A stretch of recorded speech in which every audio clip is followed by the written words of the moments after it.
Okay, so the end of the Baroque time period in many countries was called Rococo, which comes from the word rocaille, which refers to the decorative shells and the pebbles used in the Baroque gardens. So it means very decorative, a lots of ornamentation, almost to the point that I think it gets a little ugly. We'll show it to you and you see what you think. So definitely the beginning of the Rococo, and sometimes even the Palace of Versailles is considered Rococo. Sometimes it's considered Baroque. It depends on who you talk to.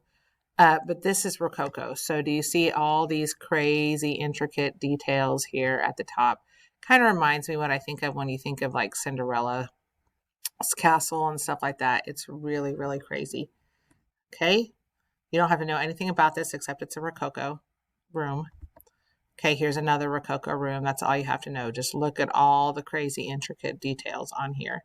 So this is also another Hall of Mirrors, but this is not the Hall of Mirrors that we looked at the Palace of Versailles.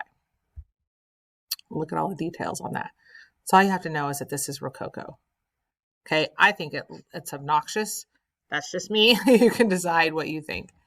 All right, this is the outside of a Rococo building.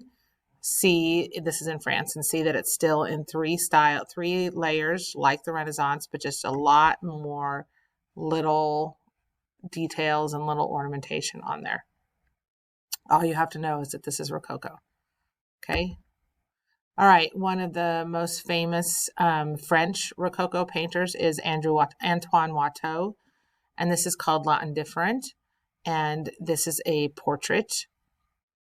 Okay, so just look how the stance is not typical. It's not intricately detailed because it's more about the emotion.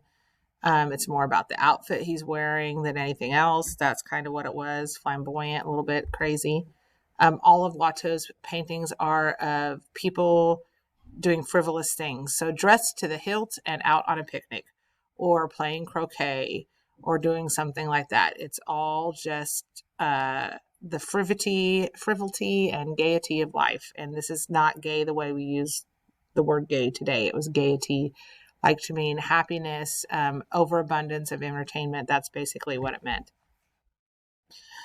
Okay, and then this is Fragonard. I like to show this one because hopefully you kind of go, I think I've seen that one before. It's called The Swing, and it was actually shown on Frozen. And that scene where she's in there, where she's young and she's doing, Do you want to build a snowman? I think is what it is. I don't remember. But anyway, so look for it the next time you watch Frozen. So it's called The Swing, Fragonard. And again, the frivolousness, obviously these people don't have a care in the world and they have all the time in the world to just swing on a swing. All right. So now we are covering the English Rococo. That was the French Rococo. I like this guy. This is Hogarth, William Hogarth. He's known for his satire. He would mock the French, who were England's enemy at the time, and many of his works narrated the moral quality of England's upper class. So he would mock the French and he would mock the rich. And this one mocks the rich. This is called the roast beef of Old England. And if you look closely, there are people here starving, here and here. And there's this dude walking through here with this side of beef. Okay. And you'll notice that all the soldiers are looking at him like, dude, I could want some of that.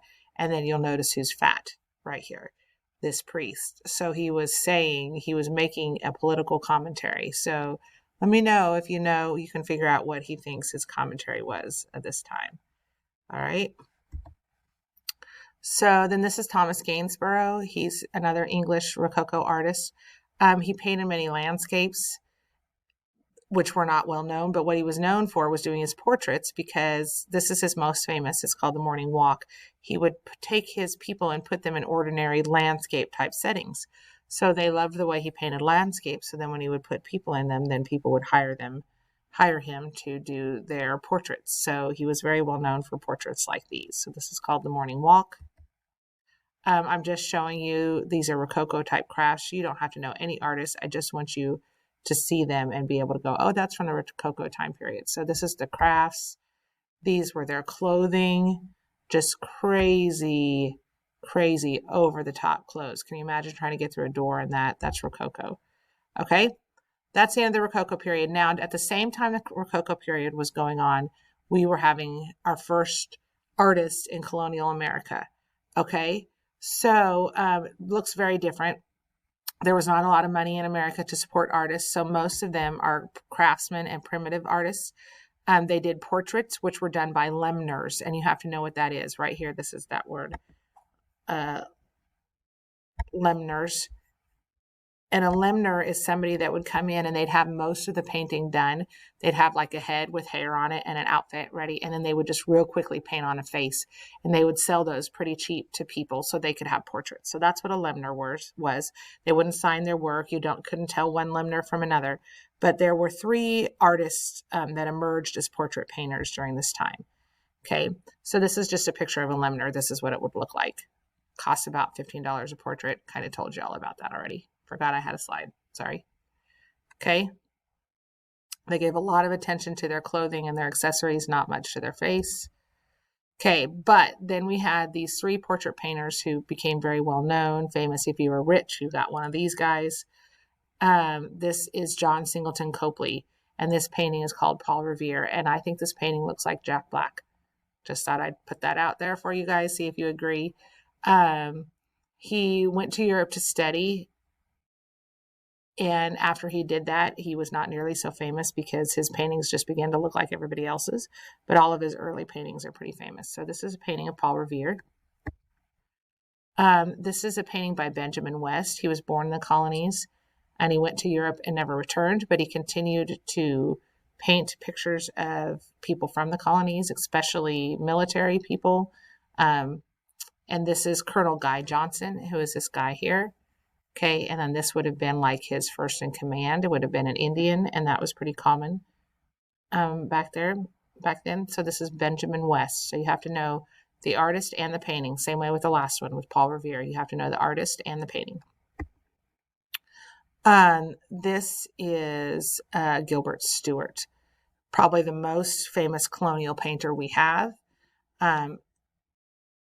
He painted in London originally, and he lost all his money because he gambled and did stuff that was stupid.